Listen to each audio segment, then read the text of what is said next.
ฮ้ยไป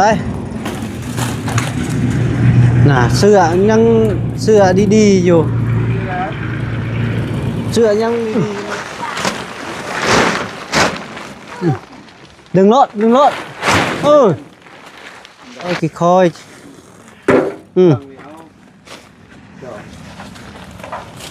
เราต้องดูลังค่าบ่เนี่ยต้องโตต้องเด้ของไผ่หน่อย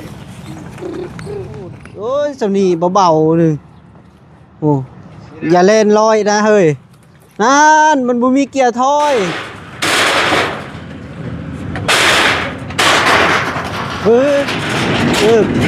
นี่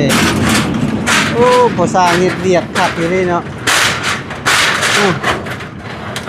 คราวเดียวเลย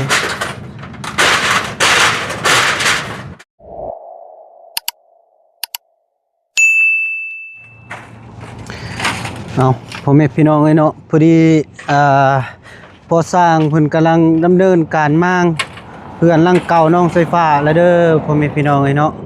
พอดีให้น้องไฟฟ้ากับน้องมุนทวีคนเครื่องเก่าออกมาพี่น้องเนาะพอดีมั่งทางผานี่ก่อนพี่น้องเนาะโธ่ดำเนินการมั่งด้วยกระทันหันเลยพี่น้องเนาะสบายดีเด้อพอเด้อเอาเลยเนาะวันนี้เนาะเอาลงโดยพอดีติดแพ้ท่านจริงเลยพ่อแม่พี่น้องเนาะเอาล่อนะมันยุ่เอาเครื่องนะเครื่องอยู่ในนะหรือว่ามั่งข้างนี้ออกก่อนพอแล้วก็จึงเอาเครื่องสบายโดยเอาพี่น้องเนาะคนอื่นครับทักทายสบายดีและสวัสดีเด้อพ่อแม่พี่น้อง FC บุสุโกสุคนเพราะว่าอยู่ในอยู่ต่างประเทศก็ยินดีต้อนรับเข้าสู่ซองเบาแก้วคือเก่าพี่น้องเนาะมื้อนี้จะแม่นว่ามาดำเนินการมั่งเฮือนน้องไฟฟ้าถือว่ามั่งแท้เลยพี่น้องเนาะโอ้ตอนนี้เอาล่อแล้วพี่น้องไปดีเด้อฮัมเด้อโดยเอาพากันจับซอยแล้วโอ้ยอะไรแล้วเอาใหม่ของมันไปฮัมจับไปสินั่งอยู่หันจับซอยอ้ายแล้วไป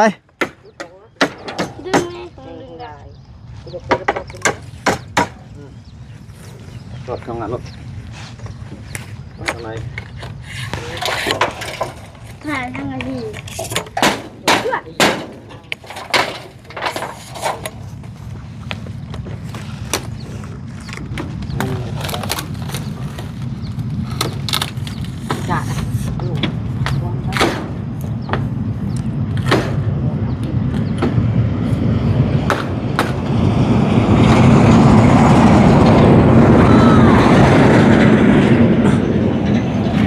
ได้พอได้ป่ะเป็นเหล็กอันนี้เนาะโปรชิคองของเขาโอ้ยหมดหมดลาย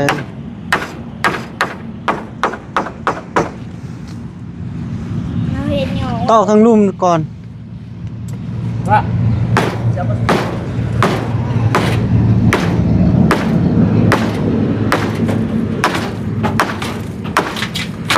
ค่อยๆบ่พาเอ้ยใจเย็นๆก็ต้องเอาพาก่อนยังมีอันนะพักเอาผ้านี่ออกก่อน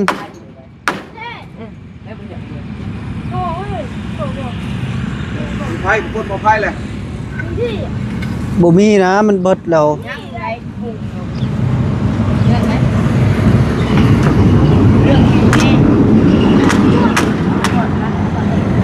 คือบ่มาปลดดูให้ก่อนนำ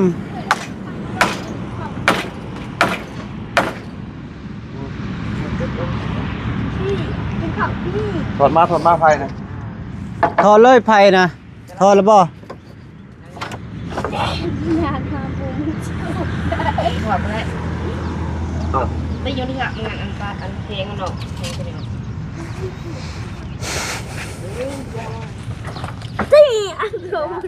ภาษาอังกฤษเลยทำให้คนวิ่งผมมันสิกรูดเลยกระสอบได้มา ลงมาค่อย สอบได้สิค่ะอันนี้ได้ โอ้ ไปเร็ว ลุย ไปแล้ว ปัด ๆก็มาภายรุ่นเก่าดินี่ 3K นี่มันขาดใช่ป่ะแกว อืม เอาเก็บไปไว้ไป เก็บไว้เอาเจมที่สอดกูนะ บ่สดดอก ไป12โวลต์ ป้าจะบอกอย่าเอามือจะไปจับปึงแม่ปึงจะกูมาดู พอเอาไปพุ่นแล้วแหละ เด้ ติดเป็นหยัง เอาไป ออกเล เฮ้ ย ยเมียยังก็ตายเลย ไป หนัก โอ้ ไปยักลอกนี่นะโดนเฮ็ด เออ ปลา ก่อนยืด ไปเอาไปไว้พุ่นน่ะ ไปไปจักภาษาลาวบ่เอาภาษาลาวเพิ่งใช่เนาะ ใช่เพิ่งได้จะมา อืม ยืดหัวไป นะ ฮึบอึบเอ้ยออกแล้วบานนี้เอ้ย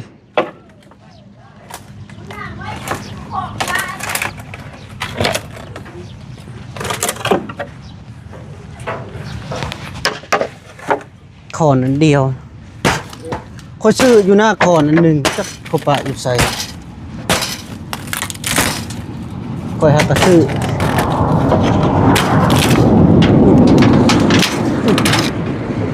ใช่อยู่บ่หรือว่าชื่อบ่มีชื่อว่าในอยู่บ่ แม่นล่ะ ออกเอาเรื่อง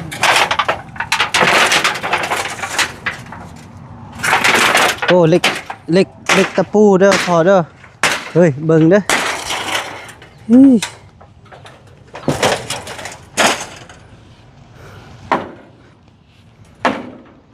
พอใหญ่ก้อนเล็กตะปูนะเหยียบพอดีแล้วมันสิขด โจกดใครเจ้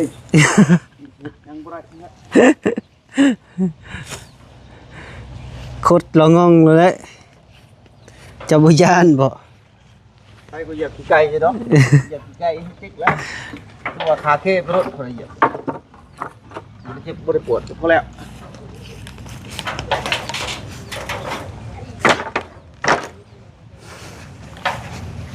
เอาห้ามคนตีอันหนึงได้สะห้าม หาคอนดูฮะใช้บุเรียน คนตีหากระซื้อ เก็บเอาเครื่องลงมา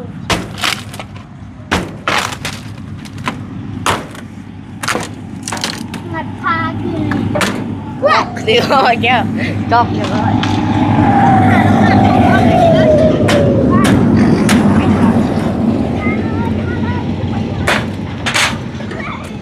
มาเลยรถมือมาเลย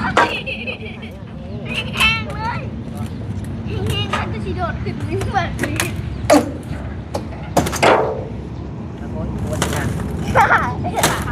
นี่มาจับซอยพี่ห้าม ออกมาเดือด เออ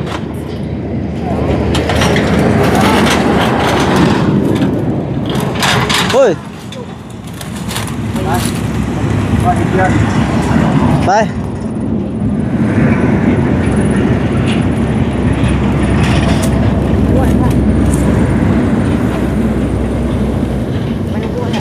อ้รถเดี๋ยวบาดเลย ห้ามขึ้นเทิงผู้คนเครื่องนะอืม รถไฟหนองคนหนองเอ้ยคนถัง บ่นะเข้าทางพุ่นไผสิเข้าทางนั้น มียังหมดนี่นะ อย่าไปขึ้นนะสุภาพเหยียบกระพูดจะในกระพูดครับพุทครับ ครับครับเอาไว้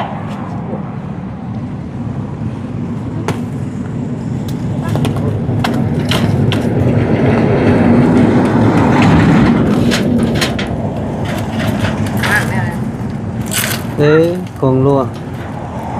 แม่เกิดไปน้ำไปเนี่ย มานายกมาเอาทุกไปให้เบิ่งนี่เอามา คนมาเลยใส่ล้อนะ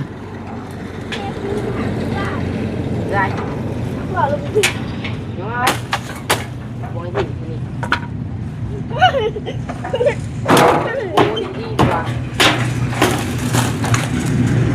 น่ะเสื้อยังเสื้อดีๆอยู่เสื้อยังดีๆงามๆอยู่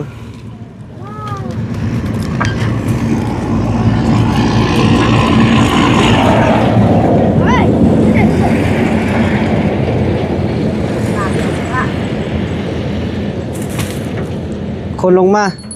โอ้ยคนนี้ชอบใส่อย่างนี้ เดี๋ยวได้ลงมาเปิดชักกระสีได้ชักกระสีปีอยู่บนทางได้โอ้ย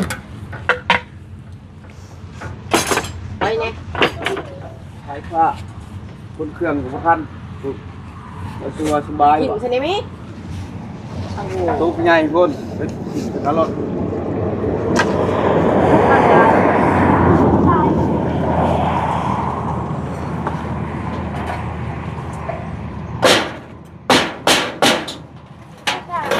ลงมาคนมา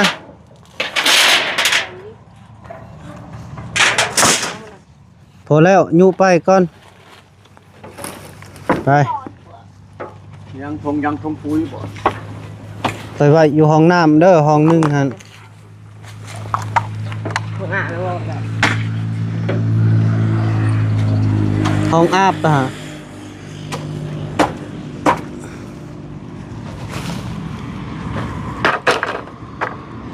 โอ้ยจุกแต่ผ้าเต็มเลย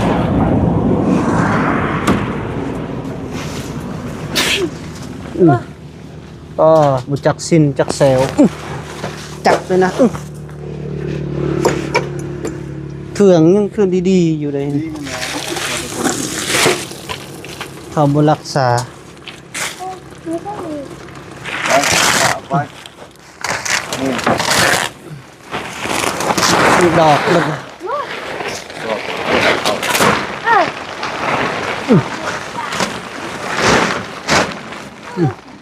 ดึงรถนั่นแล้วอ่ะ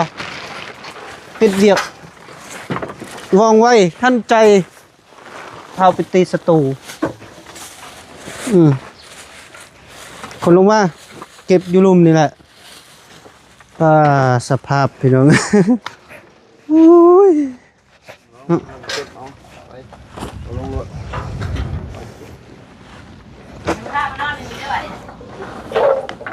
บ่ได้เปียกได้นี่เลยเอาไปผมไปห้องน้ำ เอาไว้ห้องน้ำพุ่นแล้ว เห็นนอนอะไรนี่เลยเอาออกกันนอนเลยแล้วก็มานอนไป อย่าหมดหัวจะบอกยังไงแห่ง น้องเบิ้ง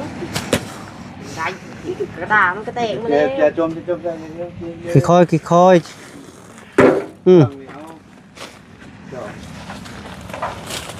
ื่องนั่นไง ลายโพดแล้วดำไปหิ้วไปปะแถวนู้นพุ่นแหละ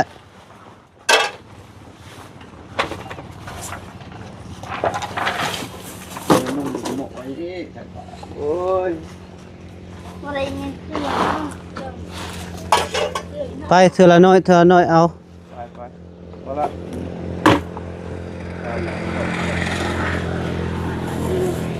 แตกได้ ไปเบิดเลยมั่งหลังมันเครื่องบดก่อนอยู่ไปก่อนโอ้ปันจะเห็นเกือบคือชิ้นนึงไว้ มันขาดแล้วได้ขาด คนมาเลยไปทำยูเลยยูละมาเอาวางไว้ นี่ก็ จะน้อยฝนตก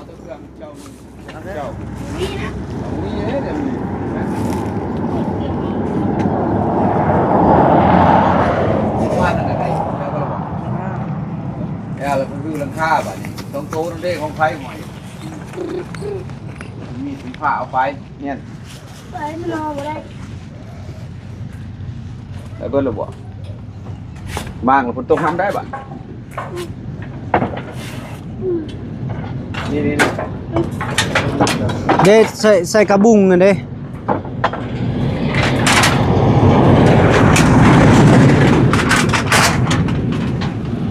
เอาหลังคาลงมาดินี่มีดใส่นี่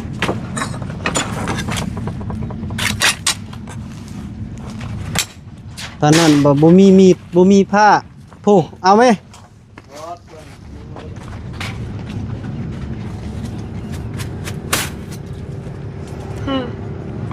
หยุดดิ อย่าเฮ็ดอย่าเฮ็ดไปลงมา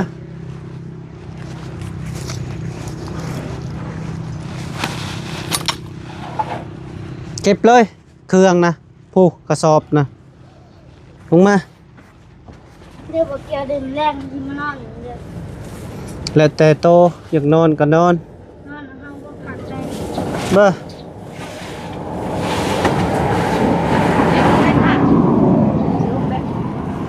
เดี๋ยวใส่เลาะเลยใส่เลาะเลย หัวเลยนี่มาเรียกสดมาเนี่ย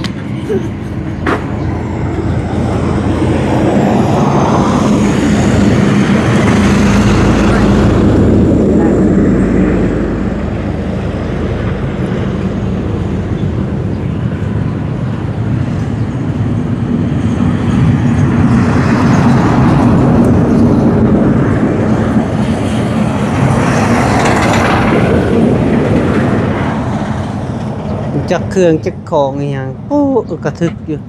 เก่าตัวใหม่ตากอนามัยเอานี่วันนั้นจริงไม่ใช่ แล้วไปคนไหน โอ้เสื้อตัวก้อยซื้ออะไรนี่นะ เสียมันขาด เสื้อตัวก้อยซื้อนั่นแหละ มากกูไปจักเอาไปเลย ตักเปิ้ลเลย ซักเบิดเลยนุ่งได้อยู่ มือปะเลย สินเฉย ปะไปเก็บมาเอาไปบุญทวีเก็บไปมันยุ่งไหมแล้วคนชิมั่งหลังข้าวออกเลยแล้วได้บัตรนี่เลย ไปไป ราคาบ่ โย่แล้วเราเอาไปแล้วมั่งมือที่เราคุณรักคุณ เดี๋ ยั ยว ง เช้าเลย อืมไปไป จ้า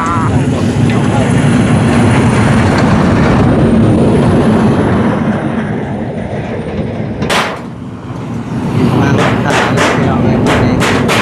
ในสร้าง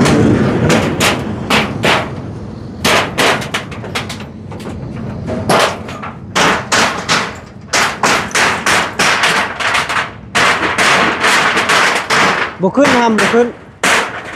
น้าสังกะสีสิเตกลงก่อนโดดไปตัวที่เหยียบเหล็กตะปูเก็บเครื่องนะโยเอะ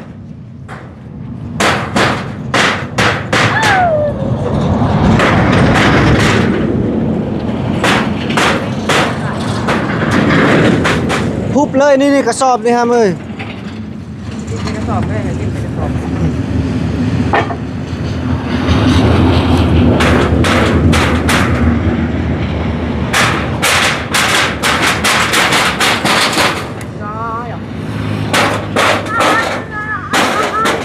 โอ้ยเก็บเครื่อง มันคงตกแล้วบัดนี้ ที่เรานอนเหมือนคน ตัวนี้ให้น้องไฟฟ้าขึ้นไปนอกมันสิครับยุบเดี๋ยวนั่นเหรอวะ หนาว เฮ้ยนี่เอาตัวนี้ทำนี่เอาขึ้นเลยนี่ประหมโอ้หุ้ย เดี๋ยววันบุญทวีขึ้นมางัดให้กันซี่พอได้บอก เนี่ยมันนะ โอ้ครับ ไปน้องไฟฟ้าสุกบัดนี้ ยักแรกขึ้นมานี่ สิเบิ่งคนเก่งที่สุดก่อน มาตามของ สับดูไปนั่ง คุณชาว จัดตูดโอ้ยสำนีเบาๆหนึงโอ้อย่าเล่นลอยนะเฮ้ยนั่นมันบ่มีเกียร์ถอย ข่าว โอ้เบิ่งนี่เด้อ เป็นปอนว่าเป็นเลิกยืนแล้ว ค่อยๆเด้อหำเด้อระวังสังกะสีได้ คอยจะพบมันใหม่จะดัน ดอกชอบ เดี๋ยวยังมาแล้ว ดอกบ่ งัดตัวนี้แล้วกันตัวสังกะสีปีนเนี่ยของว่า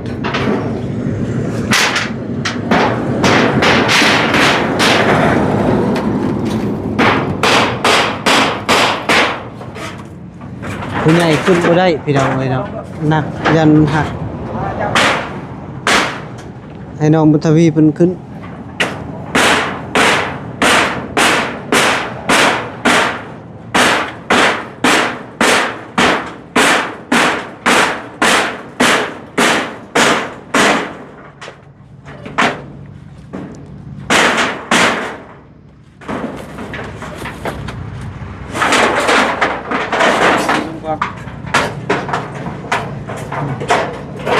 สังกะสีกับบางๆนี่ ตลบมาแล้วลงมาตลบมาก่อนลงตลบมาก่อนงานตะปูนะ เออ ลงก่อนลงก่อน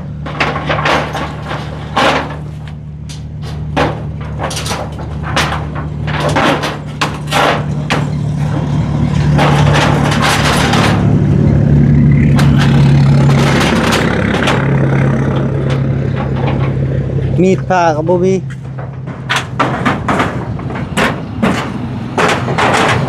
พอจะพอตะปูนั่นแม่ตะปูวาง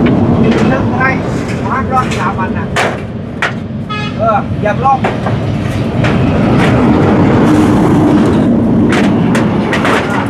น้ำดอกกระปูออกเบิ้ลรถ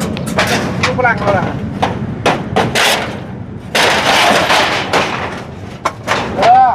เหยียบรถ ค่อยเด้อค่อยเด้อ ไม่ใช่ดอกงัดดอกกระปูออกเบิ้ลก่อนนั่นละพอลงพว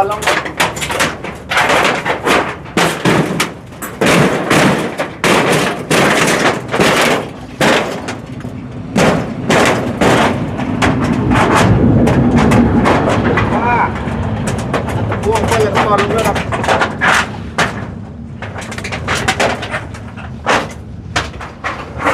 ค่อยเด้อทำเด้อเบิ่ง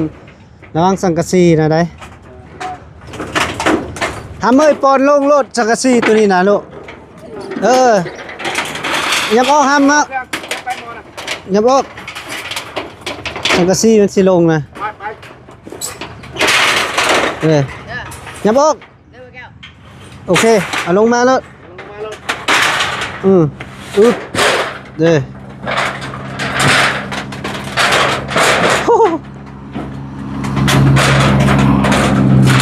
กระซี่กับบางครับ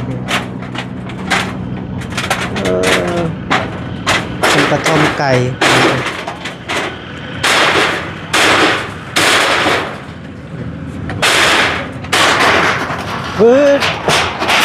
สายฟ้ามาพี่กระซี่สิตกใส่หัวน่ะ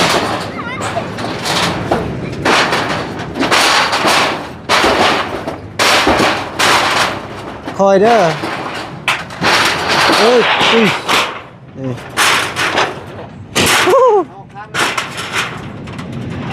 จับไปคอยนี่โอ้พอสร้างเรียบขัดอยู่นี่เนาะข้าวเดียวเลย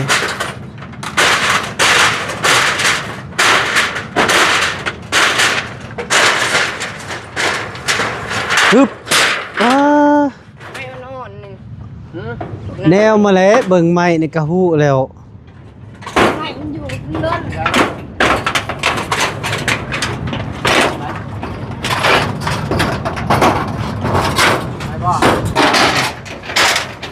นี่สังกะสีก่อนพี่น้องเนาะด้านคนลุ่มมาเรียนลุ่ม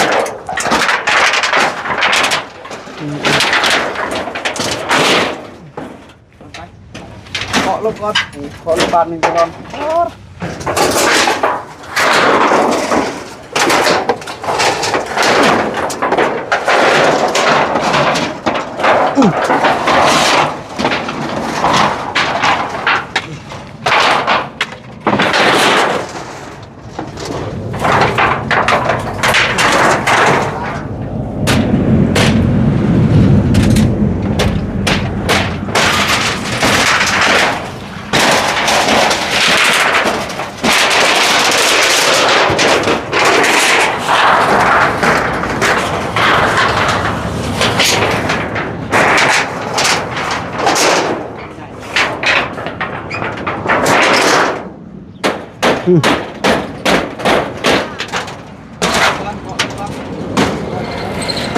มา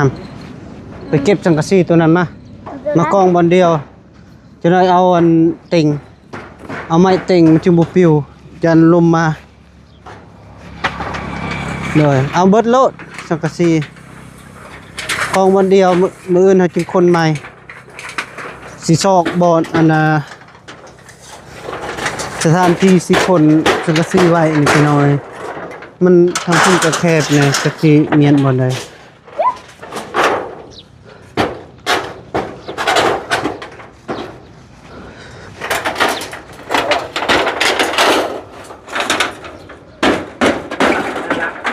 เฮ้ย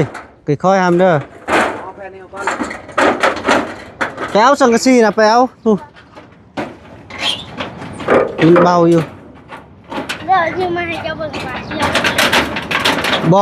อยู่เป็นสิปาดนะหิวเอาโอ้ยสังกะสีเบาๆอ่านเห็นบ่ไว้ฝนสิตกนะ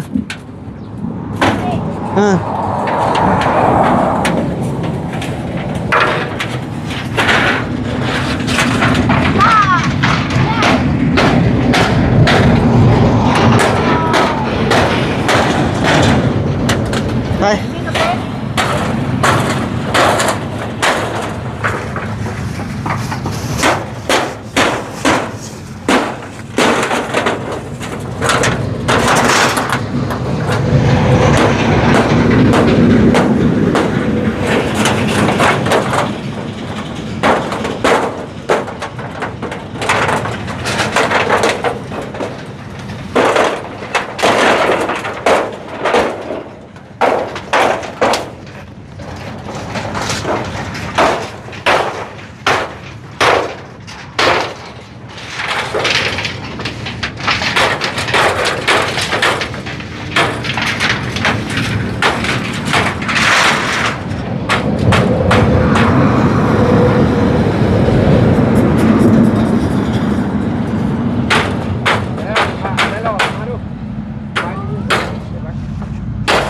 เอาลอยเพิ่นอยู่ลอย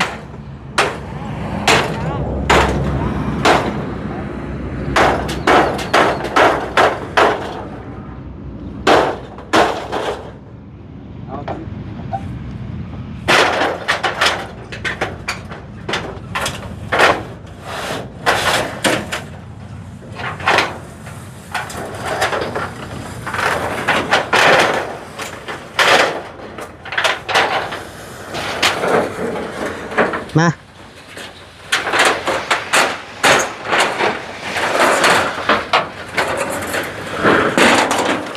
เฮ้ย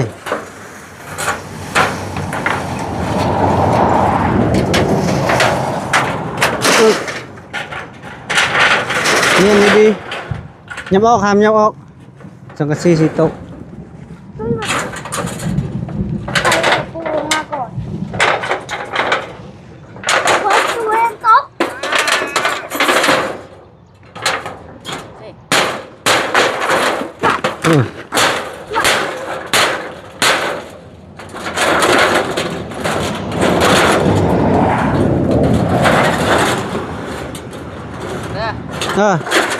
ลงเลย หักลง เน่บานนี่สังกะสีเรียบร้อยพี่น้องเอ้ยยังแต่นะเอาไม้นี่ลงก่อนน้องบุญทวีเพิ่นยังงัดอยู่โอ้ยยับออกครับมีแต่เล็กซ้ำอุ้ยอย่าตรึด หักทัก ทางไปแบกเอา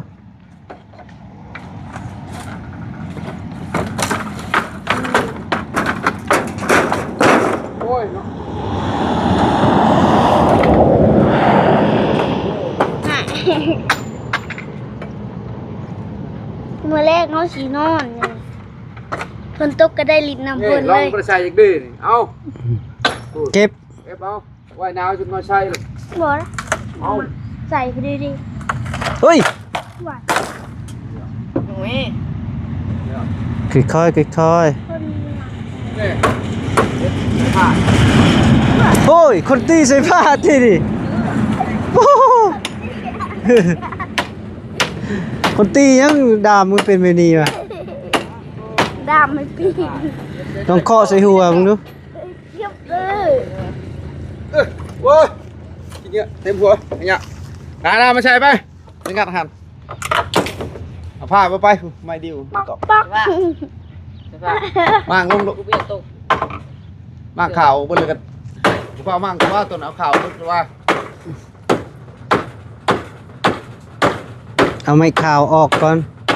ข้าวมันจะจับมาขี้งอกไม่ได้ เอาให้ค่ะออกกับบุญทวีตกแล้วแหละ ตบล้อคือมัน คือก็ยังอยู่ทำไมยืนนี่คือ เอาคือออกมาเลยพวกมึงแข่งก็ตีป๊อกเขาหยุดมันบอก เอาพ่อแม่พี่น้องเนาะพอดีมั่งลังค่ากับผ้าเบื้องนี้เรียบร้อยพี่น้องเนาะกับคนเครื่องเนาะเอาคลิปนี้ก็เบาแก้วสิขอจบคลิปปิดคลิปสะก่อนพ่อแม่พี่น้องเนาะขออยู่ดีมีเฮงสุขภาพแข็งแรงเก็บอยู่ในกายแต่ส่วนโซมาร่ำรวยมาสุขสุขคนเด้อโดยบ๊ายบาย